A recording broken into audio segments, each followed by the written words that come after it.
जय माता रानी, जय माँ दुर्गे, दुर्गा सप्तशती, 8वां दिन महागौरी। बोलो जय माता रानी। माँ दुर्गा का यह 8वां रूप है। पार्वती के रूप में इन्होंने भगवान शिव को पति रूप में पाने के लिए घोर तप किया था, जिससे इनका रंग काला पड़ गया। बाद में जब भगवान शिव ने गंगा के पावन जल से इनको स्नान करवाया, तब फिर से इनका वन गौन हो गया। तभी से इन्हें माँ गौरी कहा जाता है। इनका मान सफेद बैल है। शांत मुद्रा वाली माँ गौरी के 4 भुजाएं हैं। इनका सिद्ध पीठ स्थल हरिद्वार के पास कनखल में है। नवरात्रि के 8वें दिन माँ गौरी का पूजन आराधना किया जाता है। माँ अपने साधकों पर कृपा बरसाती है। ऐसे साधकों को भौतिक सुखों की प्राप्ति होती है तथा अंत काल में मुक्ति मिलती है। 13वां अध्याय सूरत और वैश्य को वरदान। कथा। वेद ऋषि बोले कि हे राजन, इस तरह से मैंने तुम्हें देवी का उत्तम महात्म्य बतला दिया। जगत धानी उन देवी का ऐसा ही कुछ प्रभाव है। वह देवी ज्ञानदायिनी है। भगवान विष्णु की माया के प्रभाव से ही वह शिवा अन्य विवेकवान मोहग्रस्त होते हैं। वर्तमान में भी मोहग्रस्त हैं तथा भविष्य में भी मोहग्रस्त होते रहेंगे। इसीलिए हे राजन, तुम उन्हीं देवी की शरण ग्रहण करो। आराधना करने पर और वही देवी मनुष्य को भोग, स्वर्ग व मोक्ष देती है। मार्कंडेय मुनि बोले कि मेधा ऋषि के ऐसे वचन सुनकर राजा सूरत ने उत्तम व्रतधारी ऋषि को प्रणाम किया। राजा राज्य छीन जाने के कारण दुखी था और राज्य के प्रति मोहग्रस्त भी था। इसलिए हे मुने, वे राजा और वैश्य दोनों ही तप के लिए वन की ओर चल दिए। फिर नदी के तट पर देवी की प्रतिमा बनाकर पुष्प, धूप, हवन आदि कर तथा देवी सुकत का जप करते हुए वे देवी की आराधना करने लगे। सर्वप्रथम वे निराहार रहकर एकाग्रता से देवी की आराधना करने लगे। इसके बाद शरीर से के रक्त से देवी को बलि देते हुए 3 वर्ष तक नित्य देवी की आराधना करते रहे।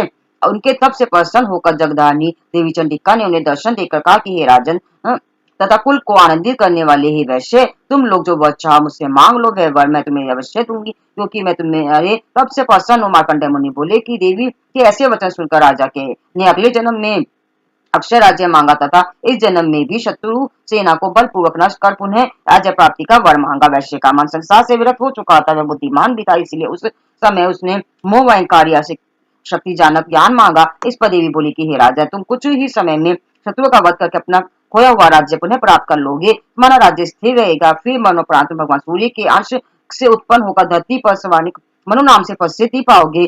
फिर देवी ने वैश्य से कहा कि हे वैश्य, मोक्ष के निमित्त ज्ञान की तुम्हें प्राप्ति होगी। मुनि मार्कंडेय बोले कि इस तरह वैश्य व राजा को मनोनुकूल वर प्रदान कर तथा उनके द्वारा की गई भक्तिपूर्ण स्तुति को सुनकर देवी अंतर्धान हो गई। इस तरह क्षत्रियों में श्रेष्ठ राजा सूरत भगवान सूर्य के अंश से जन्म लेकर स्वनि मनु होंगे। ये था 13वां अध्याय दुर्गा सप्तशती, ई सूरत और वैश्य को वरदान। देवी सुकत। विनियोग। हाथ में जल लेकर इस प्रकार विनियोग बोले, ओम एम आदि 8 ऋचाओं वाले इस सुकते ऋषि वाग्गर्भिणी देवता सच्चिदानंद परमात्मा हैं। दूसरी ऋचा के जगती शिष्टों में त्रिपंड छंद है। देवी महात्म्य पाठ में इसका विनियोग कहा गया है। विनियोग बोलकर हाथ का जल देवी दुर्गा के सम्मुख छोड़कर दें। ध्यान सिंह पर विराजने वाली, शीश पर चंद्र मुकुट धारण करने वाली, कटमणि समकांतिवान, चारों भुजाओं में शंख चक्र धनुष बाण धारण करने वाली, त्रिनयना, बाजूबंद, हार कंगन करधनी, नुपुरों से शोभित, कानों में रतन में कुंडल धारण करने वाली देवी दुर्गा हमारी दुर्गति को दूर करे। अब यहाँ वैशी अम्भृंग की वाक नामक ब्रह्म ज्ञानी कन्या के उदागर दिए जा रहे हैं, जिसने देवी से अभिन्नता पा ली थी। वह कहती है कि मैं सच्चिदानंद रूपी सर्वोत्तम देवी रुद्र, वसु, आदित्य, विश्वेश देवगणों के रूप में विचरण करती हूँ। मैं ही मित्र, अरुण, इंद्र, अग्नि, अश्विनी कुमारों को धारण करती हूँ। शत्रुनाशक, आकाशचारी देवता, सोम, प्रजापति, त्वष्टा, पूषा व भाग को भी मैं ही धारण करती हूँ। जो यजमान अभिषयुक्त हो देवता को उत्तम अभिषय प्राप्त कराता है तथा सोम रस से तृप्त कराता है, उसे उत्तम यज्ञ की उपलब्धि मैं ही कराती हूँ। मैं ही संसार की स्वामिनी, साधकों को धन प्राप्त प्रदान करने वाली, ब्रह्मा उसमें से अभिन्न जानने वाले व पूजनीय देवताओं में प्रमुख हूँ। मैं ही परपन स्वरूप से अनेकों भावों में विद्यमान हूँ। सभी देवताओं में मैं ही रहती हूँ। नाना स्थानों में वास करने वाले देवता जहाँ भी हूँ और जो कुछ भी करते हैं वह सब मेरे ही निमित्त किया जाता है। अंत में भी मेरी ही शक्ति से खाया जाता है, क्योंकि भोग करने वाली भी मैं ही हूँ। इसी तरह जो देखता, सांस लेता, कहीं कोई बात को सुनता है, वह सब कर्म करने में मैं ही मदद में सबसे सक्षम होता है।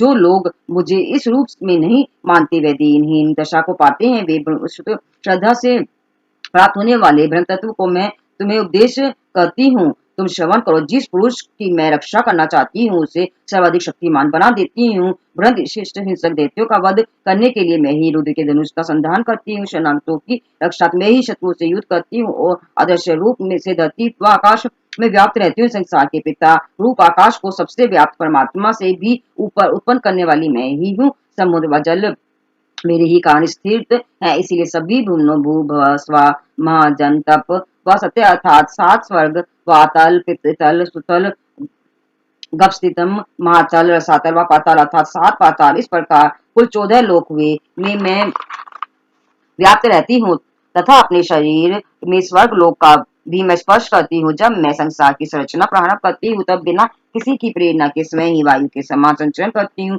और स्वेच्छा से ही कर्म करती हूँ। मैं पृथ्वी आकाश से पृथक हूँ। दैवे पराध क्षमापन स्त्रोत। ना मुझे मंत्र आता है, ना यंत्र तंत्र स्तुति का भी मुझे ज्ञान नहीं है, ना आह्वान जानता हूँ, ना ध्यान विधि स्त्रोत कथा का भी मुझे ज्ञान नहीं है, ना मैं मुद्राएं जानता हूँ और ना ही मुझे विलाप करना आता है। परंतु हे माता, आपका अनुसरण करना मैं जानता हूँ जो क्लेशों को हरने वाला है। सर्वोद्धार कारणी हे माता कल्याणी, मैं पूजन विधि भी नहीं जानता। मेरे पास धन भाव है, स्वभाव से भी मैं आलसी हूँ। मैं पूजा कर्म ठीक से भी नहीं कर सकता। इन सब बातों को देखते हुए आपकी चरण सेवा में जो कमी रह गई उसके लिए आप मुझे क्षमा करें। कारण की पुत्र का पुत्र हो सकता है लेकिन माता कभी कुमाता नहीं होती। हे माता, इस धरती पर सरल स्वभाव वाले पुत्र तो अनेक हैं लेकिन मैं ही मात्र आपका चंचल बालक हूँ। मेरे एक समान कौन चंचल होगा। हे शिवे, आपके द्वारा जो मेरा त्याग हुआ है वह कदापि उचित नहीं है। कान के पुत्र कपूत हो सकते हैं लेकिन माता कभी कुमाता नहीं होती। हे जगत जननी, मैंने आपकी शरण सेवा कभी नहीं की। हे देवी, ना ही मैंने आपको अधिक धन अर्पण किया है, फिर भी मैंने मेरे जैसे नीच पर आपका जो स्नेह है उसका ये कि यही कारण है कि संसार में कपूत उत्पन्न हो सकता है लेकिन माता कभी कुमाता नहीं होती। हे गणेश जननी, अन्य देवधारण में मुझे अनेक सेवाओं के कारण व्यग्र होना पड़ता था। अतः 85 वर्ष से अधिक की आयु हो जाने पर मैंने अन्य देवताओं का त्याग कर दिया क्योंकि अब मुझमें उनकी सेवा पूजा नहीं होती, इसीलिए उनसे कुछ प्राप्ति की आशा भी अब मुझमें नहीं है। अब आपकी ही कृपा नहीं होगी तो मैं निराशय होकर किसकी शरण ग्रहण करूंगा। हे अपने, आपके मंत्र का एक ही भी अक्षर कानों में पड़ने पर मुख चांडाल भी मधुर बोलने वाला श्रेष्ठ वक्ता हो जाता है। दीनहीन व्यक्ति भी करोड़ों स्वर्ण मुद्राओं से युक्त होकर दीर्घकाल तक निर्भीकता पूर्वक विचरण करता है।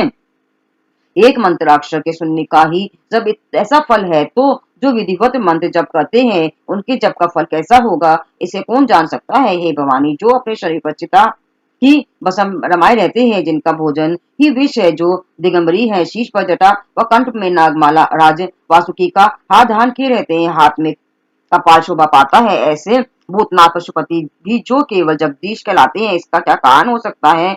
यह महत्व उन्हें कैसे प्राप्त हुआ। वस्तुतः आपके परिनिग्रहण करने का ही संभवतः यह फल उन्हें मिला है। हे शशि मुखे, मुझे मोक्ष नहीं चाहिए, संसारिक वैभव की कोई अभिलाषा नहीं है, ना ही ज्ञान प्राप्ति की अपेक्षा है, ना सुख की अभिलाषा है। मेरी तो आपसे यही प्रार्थना है कि मेरा जन्म आपके नामों मृडानी रुद्रानी शिवा भवानी आदि जपते हुए ही व्यतीत हो। हे श्यामे विविध भूषण सामग्री से विधिवत आपकी आराधना मेरे द्वारा नहीं हो पाई है। मेरी कठोर वाणी से कौन सा अपराध नहीं हुआ, फिर भी आप मुझ अनाथ पर कृपा करती हैं। यह तो आपको ही शोभा पाता है। मुझ जैसे कुपुत को आप जैसी दयामी माता की शरण दे सकती है। हे माँ दुर्गे, हे करुणा की सागर, हे महेश्वरी, विपदाग्रस्त होने पर भी मैं आपका सम्मान करता हूँ। आप इसे मेरी दुर्मता न समझना क्योंकि भूखा प्यासा बालक माँ को ही तो सम्मान करता है। हे जगदम्बिके, मुझ पर आपकी पूर्ण कृपा हुई है तो इसमें क्या आश्चर्य है। पुत्र भले ही अपराध पर अपराध करता है लेकिन माता तो कभी उसकी उपेक्षा नहीं करती है। देवी, मेरी जैसा कोई पापी नहीं है और आप जैसी पापनाशनी अन्य कोई नहीं है। ऐसा समझकर आप वही करें जो उचित लगता है। सिद्ध कुंजी का स्त्रोत। भगवान शिव बोले कि हे देवी सुनो, मैं उत्तम कुंजी का स्त्रोत बतलाता हूँ जिसके मंत्र प्रभाव से देवी पाठ सफल होता है। कवच अगला कीलक तरह से ध्यान न्याय से यहाँ तक कि इसके पाठ से पूजन अर्चन भी आवश्यक नहीं रह जाता। मात कुंजिका का पाठ करने से ही दुर्गा पाठ का फल मिलता है। यह कुंजिका स्त्रोत अति गुप्त व देवता को भी दुर्लभ है। हे पार्वती, इसे अपनी योनि की तरह प्रयास पूर्वक गुप्त ही रखना चाहिए। इस सिद्ध कुंजिका स्त्रोत का केवल पाठ करने से ही मरण मोहन वशीकरण स्तंभ उच्चाटन आदि अभिचार कर्मों का उद्देश्य पूर्ण हो जाता है। मंत्र ओम ही क्लीम चामुंडे विच्चय ओम ग्लों हुम क्लीं जू सम ज्वालाय ज्वालाय जवल जवल प्रज्वल प्रज्वल हे ही क्लीं चामुंडे विच्चय जबल हसल शत फट स्वा। उक्त मंत्र का मात्र जप करना ही पर्याप्त है। मंत्र में आए बीज मंत्रों का अर्थ जानने की कोई आवश्यकता नहीं है। हे रुद्र स्वरूपिणी तुमको नमस्कार है। हे मधु दैत्य का वध करने वाली तुमको नमस्कार है। कैटभ का विनाश करने वाली तुमको नमस्कार है। महिषासुर का वध करने वाली हे देवी तुमको नमस्कार है। हे माँ देवी मेरा मेरे जप को चेतन वसित करो। एकांत रूप में सृष्टि स्वरूपा ही रूप में सृष्टि का पालन करने वाली क्लीन रूप में काम रूपनी तथा समुचे ब्रह्मांड की बीज रूपा देवी तुमको नमस्कार है। चामुंडा के रूप में तुम चंद्र का विनाश करने वाली तथा एकार रूप में तुम वर प्रदान करने वाली हो। विचय रूप में तुम निर्भय कर देने वाली हो। इस तरह ही क्ली चामुंडा विचय मंत्र का तुम स्वरूप हो। धा धू के रूप में तुम शिव की पत्नी हो। वू के रूप में तुम वाणी की अधीश्वरी हो। कू के रूप में तुम कलिका देवी तथा शाशीशु के रूप में तुम मेरा कल्याण करो। हुंकार स्वरूपिणी नंदिनी ब्राह्मणी भ्रू के रूप में ही भद्रा भैरवी भवानी तुमको बार बार नमस्कार है। आ का चाटा ता पा या शा बी दू ए बी हा शा धीरजाग इन सबको तोड़ो तोड़ो दीप्त करो करो सुहा। पापी पूर्ण रूप में तुम पार्वती पूर्णा हो। खा की हो रूप में तुमको खेजरी मुद्रा या आकाश में विचरण करने वाली हो। सासी स्वरूप में तुम देवी सप्तती के मंत्र को मेरे निमित्त सिद्ध करो। यह कुंचिका स्त्रोत जागृति के लिए है। इसका उपदेश अब भक्त को नहीं देना चाहिए। यही पार्वती इसे गुप्त रखते हुए इसकी रक्षा करो। हे देवी जो कोई भी सिद्धि कुंजिका स्त्रोत के बिना सप्तशती का पाठ करता है उसे उसी तरह सफलता प्राप्त नहीं होती जिस तरह जंगल में जाकर रोने से कोई लाभ नहीं है। नवरात्रों में कन्या पूजन माँ दुर्गा की प्रसन्नता व कृपा प्राप्ति हेतु तो नवरात्रि में अष्टमी या नवमी को कुमारी कन्याओं का पूजन कर भोजन कराने का विधान है। राजस्थान व हरियाणा में यह काली अष्टमी को होता है जिसे अष्टमी पूजन कहते हैं, जबकि उत्तर प्रदेश में काली नवमी को होता है जिसे नवमी पूजन कहते हैं। कन्याओं की संख्या 9 हो तो अत्युत्तर माना जाता है। यदि 9 कन्या न मिल पाए तो 2 कन्याओं को भोजन कराया जा सकता है। ध्यान रहे कि कन्याओं की आयु 2 वर्ष से 10 वर्ष तक होनी चाहिए। कुमारी कन्या विकलांगी अधिकांगी या कुरूपा ना हो। भोजनोपरांत कन्याओं को यथाशक्ति दक्षिणा देने से माँ दुर्गा भक्तों या साधकों की मनोकामना पूरी करती है। कुमारी कन्या में 2 वर्ष की कन्या कुमारी, 3 वर्ष की कन्या त्रिमूर्ति, 4 वर्ष की कन्या कल्याणी, 5 वर्ष की कन्या रोहिणी, 6 वर्ष की कन्या कलिका, 7 वर्ष की कन्या चंडिका, 8 वर्ष की कन्या शांभवी, 9 वर्ष की कन्या दुर्गा तथा 10 वर्ष की कन्या सुभद्रा कहलाती है। इनके नाम नमस्कार मंत्र इस प्रकार है।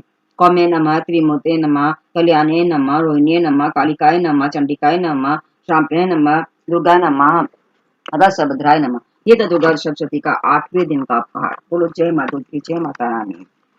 दुर्गा सप्तशती का 8वां दिन में महागौरी की पूजा की जाती है और अष्टमी को मनाया जाता है। में कन्याओं की पूजा की जाती है और कन्या की पूजा करके कन्या को अपने घर में जमाया जाता है। बोलो जय माता रानी, जय माँ दुर्गा।